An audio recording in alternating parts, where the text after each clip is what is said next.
Olá, galerinha do Alvor Fraga, tudo bem? Bom, vamos continuar mais com as aulas de biologia, né?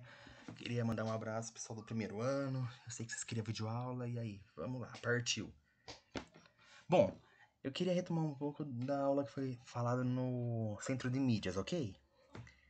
As habilidades que a gente vai ver hoje é identificar substâncias necessárias tanto para a produção de matéria orgânica, os produtores, como nos consumidores, e reconhecer a presença em cadeias e teias alimentares de produtor, consumidor e decompositor, ok? Bom, a primeira coisa importante, obtenção da matéria orgânica. O que é matéria orgânica? Matéria orgânica são produtos, substâncias que têm função de nos suprir glicose, tá? Aí tem, por exemplo, carboidrato, proteína, lipídio e assim por diante. Como que os vegetais adquirem essa matéria orgânica?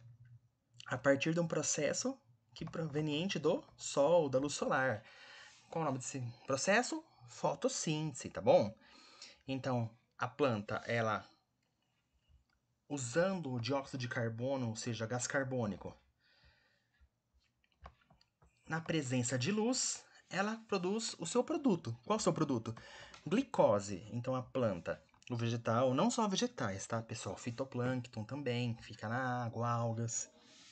Eles aproveitam a luz solar e gás carbônico e a partir disso produz o que? Glicose. Glicose que é essa substância, né, orgânica que é utilizada como combustível desse ser vivo.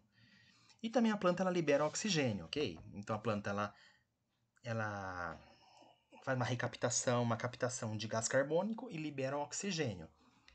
E não é só isso, né? A planta ela também vai absorver água e minerais, aonde? Via raiz, ok? Então o produtor adquire como essa matéria orgânica? A partir da fotossíntese. Agora, como que um animal como eu e você, e esse esquilo, né, obtém matéria orgânica? A partir da alimentação. Então, toda vez que está se nutrindo, você vai obter tantas substâncias orgânicas quanto inorgânicas que são importantes para você crescer, ficar fortinho e bonitinho. Para ver nossas queridas aulas de biologia, certo? Tá ok? Bom, nesse slide eu quero falar o que é matéria orgânica e o que é matéria inorgânica. Matéria orgânica é carboidrato, proteína, gordura, ácido nucleico. O que é ácido nucleico? É RNA, DNA, são coisas que a gente vai ver lá no segundo ano. Tudo que tiver chomps que a gente fala, o que é chomps? Carbono, hidrogênio, oxigênio, nitrogênio, fósforo, enxofre, tudo que tiver essas substâncias na composição, tá? As 6, é uma matéria orgânica, tá? Ou um grupo delas, não todas as 6 necessariamente, tá? Tudo que tiver, então, chomps vai ser matéria orgânica. Carboidrato é o quê? Pão, é açúcar, tá? Que dá muita energia. Dá energia para você ter seu dia ativo para fazer atividade, certo? Proteína, que são mais estruturais, que permitem reconstruir músculo, osso, cabelo e assim por diante, tá? Tá no peixe, tá no ovo, carne, leite e assim por diante. E gorduras, tá? Ou lipídios. Sabe que gordura é importante? É, tá? Muito importante, porque se você não sabe, a parede da sua célula tem gordura na composição. Quando você coloca a mão na palma da sua mão, não tá fofinho? Isso é gordura estrutural. A gordura não é só associada a estar gordo ou comer demais, mas a gordura também pode ser estrutural, ok, pessoal? E agora, substâncias inorgânicas, elas não têm esses chomps na composição dela. Eu posso ter, por exemplo, sal. Sal é orgânico? Não. Água é orgânica? Não. Lixo, né, em alguma parte. Minerais, rocha, pedra e assim por diante. E são substâncias inorgânicas. Deu para entender a diferença? Orgânico e inorgânico. Matéria orgânica, matéria inorgânica. Nós utilizamos ambas para nossa alimentação, mas a matéria orgânica que fornece toda a energia necessária para nosso dia a dia. Beleza? E a inorgânica, ela ajuda também, tá? Ela é importante também. Por exemplo, sal é importante, não em muita quantidade, mas ele é importante também porque ele fornece sódio, cloreto, que é importante para Bomba de sódio e potássio do nosso corpo, por exemplo. A água eu nem preciso falar porque é importante, né, galera? Alguém saberia responder? Responde aí nos comentários. Bom, então quando a gente fala do ciclo da matéria, entre matéria orgânica e inorgânica, essas matérias, elas são cicladas continuamente no nosso meio, ok? Então, a matéria orgânica que a gente viu, ela é transformada em matéria inorgânica, como? Por exemplo, pensa lá um bichinho lá, um coelhinho morreu na natureza. Eu vou ter seres vivos, que são os decompositores, tá? Não vou escrever tudo que minha letra tá muito feia. Decompositores, que eles vão transformar essa matéria orgânica em inorgânica no solo, tá? Tem o fungos, bactérias e assim por diante. Que matéria inorgânica? Sais minerais, ok? Sais minerais. E esses sais minerais, eles são reaproveitados pela planta, tá? Ela suga-os pela raiz, ela, né, vai captá-los pela raiz e transformar em matéria orgânica, no caso, glicose, certo? Então, essa glicose é reaproveitada, de certa forma, a partir da matéria inorgânica. Ela fornece como se fossem tijolinhos para reconstruir matéria orgânica, no caso, a glicose. Ficou beleza? Então, os decompositores transformam a matéria orgânica em inorgânica e os produtores transformam a matéria inorgânica em orgânica, beleza? Isso nos leva ao estudo de uma área muito importante da biologia, que é a primeira área que a gente estuda, que é a ecologia. Se a gente vê biologia, nós temos aqui o átomo, molécula, organela, tudo isso aqui. A biologia, ela estuda a partir de organela, tudo. Tudo isso aqui, até biosfera, você vai estudar. Mas vai ser tudo agora, professor? Não. A gente pode ver que um organismo, ele é um conjunto de vários sistemas, certo? Aí cada sistema tem vários órgãos, cada órgão tem vários tecidos, assim por diante. Mas na ecologia, a gente vai ver individualmente por organismo, não necessariamente, tá? Mas a gente vai ver como que ele interage com o ambiente. Como que é essa relação com o ambiente? A partir de população. Ou seja, vários organismos da mesma espécie, por exemplo, esse lobo-guará, eles formam uma população. Pensa, população de alunos do Álvaro Fraga, população de plantas do Álvaro Fraga, população de peixes do laguinho do Álvaro Fraga. Isso é uma população. Agora, quando eu penso em todos os seres vivos da escola, eu tenho uma comunidade. Pensa aqui, eu tenho lá na escola tem um conjunto de alunos, de plantas, tá? De bactérias, de peixes. Eu tenho de vários seres vivos, várias populações juntas, formam uma comunidade.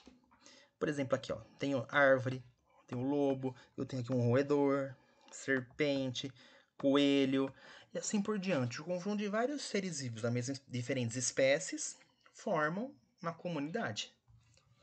E aliás, agora vem muita confusão, né? O que é um ecossistema? Um ecossistema é um conjunto de seres vivos de diferentes espécies num determinado ambiente. Pensa, quando eu falo comunidade, eu penso só no quê? Eu penso só nos seres vivos. No ecossistema, eu penso nos seres vivos e, além deles, na parte abiótica, ou seja, a parte que não é viva, aquela parte de ar, umidade, temperatura, luz. Luz é ser vivo? Não. Então eu sei que o conjunto dessas coisas vivas e não vivas é um ecossistema, ok? Dúvidas, pessoal, podem perguntar, tá? Comenta aí no canal, no vídeo, ou pode mandar mensagem. Então, lembrando, ecossistema é o quê? É um conjunto de fatores bióticos, no caso aqui os seres vivos, os animais, os vegetais, as bactérias que não estão aqui, mas né, elas estão. Um conjunto de fatores bióticos, seja, fatores vivos, com fatores abióticos, no caso rocha, solo, água, chuva, nuvem, luz, temperatura. Tudo isso é fator abiótico, ou seja, não é ser vivo, beleza? Facinho de entender, né, galera? Facinho. Então, o ecossistema é conjunto de fatores bióticos mais fatores abióticos. Outro termo importante para a gente aprender na biologia: hábitat. Habitat é onde o animal vive, onde o animal, vegetal, qualquer ser vivo vive. Por exemplo, a girafa vive nas savanas, o urso polar vive no Polo Norte, camelo vive nos desertos. Então é a casa, é o lugar onde você pensa. Onde esse bicho vive? Fácil. E outro papel muito importante é o nicho ecológico, que seria a profissão, né, entre aspas, do animal na natureza. Por exemplo, a abelha. Qual é o nicho ecológico dela? Ela faz polinização, tá? Que permite a reprodução das flores. Formiga. Elas têm uma hierarquia social. Tem a rainha, tem as operárias, assim por diante. Cada uma tem seu papelzinho na natureza. E as formigas são muito importantes também. Esse aqui é um peixe, tá? É um catfish. A gente fala de bagre. Que muitas vezes eles ficam no fundo, tá? Filtrando alguns compostos do solo mesmo. Então ele também tem seu próprio nicho ecológico. Então vamos pensar, cada animal aqui tem a sua profissão na natureza. Isso é muito importante para desempenhar o papel e todos juntos permitem um certo equilíbrio das condições ambientais. O que vai acontecer? Gente, vamos refletir. O que será que aconteceria se não tivesse mais abelhas? Vocês acham que isso ia dar ruim? Bom, agora vamos falar de cadeia alimentar. Isso é só para rever tudo aquilo que a gente já viu.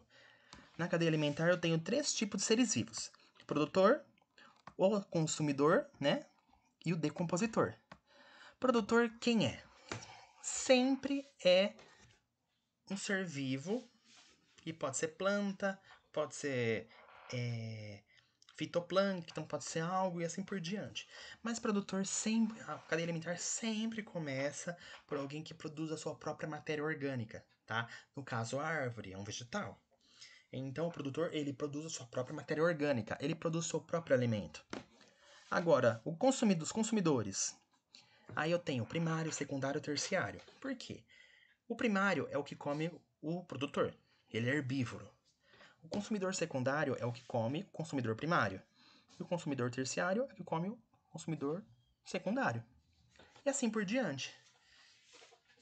Então, quanto mais próximo do produtor, menor é o nível desse consumidor. E depois aqui no final tem o decompositor. Essa setinha aqui dá a entender que ele vai decompor só o consumidor terciário. Tá certo? Não, tá? O decompositor, perdão, ele vai decompor tanto o produtor quanto o consumidor primário, o consumidor secundário e o terciário. Todo mundo ele decompõe, tá? Lembrando, o que esse decompositor faz? Ele transforma matéria como? Matéria orgânica em inorgânica. Esse é o papel do decompositor. E esse negócio aqui de primeiro nível trófico? Bom, o vegetal aqui, ele, nessa cadeia alimentar, ele é o primeiro que eu cito. Então ele está no primeiro nível trófico. O gafanhoto é o que se alimenta do produtor. Então ele está no segundo nível trófico. A jaguatirica, ela se alimentou do consumidor secundário, então ela está no quarto nível trófico. Ficou claro? O nível trófico é o ser vivo que eu cito na cadeia alimentar. O primeiro nível trófico é o primeiro, o produtor. O seguinte é o segundo nível trófico. De boa, né, galera? A figura só serve para ilustrar o quê? Vegetais, tá? Algas, tudo isso aqui é produtor. Por que é produtor, professor? Porque é do seu próprio alimento, criatura. Pensa, eu produzo meu próprio alimento, então eu sou o produtor. Consumidor é aquele que vai se alimentar dessa matéria orgânica. Tem vários tipos de animais, né? E decompositor é aquele que vai decompor, transformar essa matéria orgânica em inorgânica. No caso, tem os fungos e as bactérias. Importante aqui também falar, para terminar. Na natureza, gente, é fácil desse jeito? Cadeia alimentar? Não, né? As relações não são tão lineares.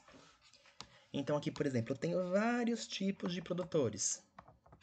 E, por exemplo, a zebra pode tanto comer a árvore quanto esse vegetal, né? Rasteiro. E a zebra serve de alimento para quem? Para onça. Beleza, essa é uma cadeia alimentar. A árvore, zebra, onça.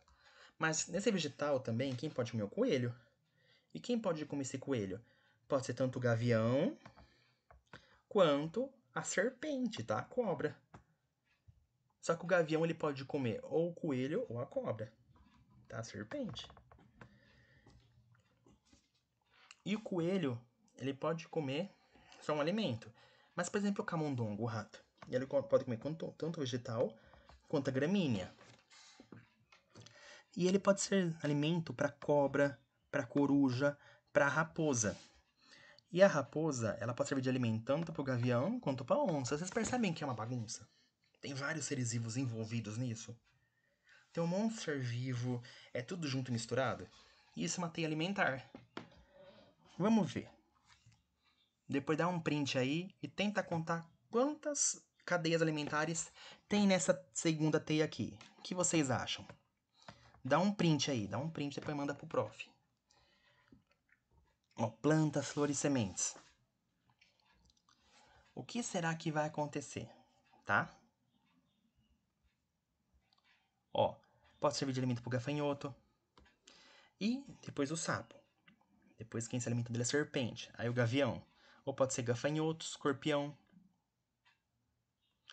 Depois pode ser planta, gafanhoto. E o que mais? Besouro carnívoro. E assim por diante, tá? Ó, semente, tartaruga, onça. Então vocês podem ver, tem muita, né? Essas setinhas que estão voltando, pessoal, são os decompositores, ok? Só para não ficar dúvida. Vamos pensar junto. Dá um print aí e tenta resolver esse exercício. O que vocês acham? Como que funciona? Quem que é o produtor, gente? Esse aqui, né? Tanto esse, quanto esse, quanto esse. São todos produtores. Por quê? São vegetais, né? Produzem o próprio alimento. Portanto, se esse aqui é o produtor, esses três, esses aqui são os consumidores primários. Os que se alimentam do consumidor primário é o consumidor secundário. E o que se alimenta do consumidor secundário é o consumidor terciário. E aí, pessoal, moleza, né? Molezaça. Pessoal, que eu tinha que explicar é isso. Eu logo vou postar atividade para vocês no grupo do Facebook. Qualquer dúvida, vocês podem me contactar via Messenger ou mandar um e-mail, tá? Dê o like no canal, divulgue para seus coleguinhas e é isso. Tchau!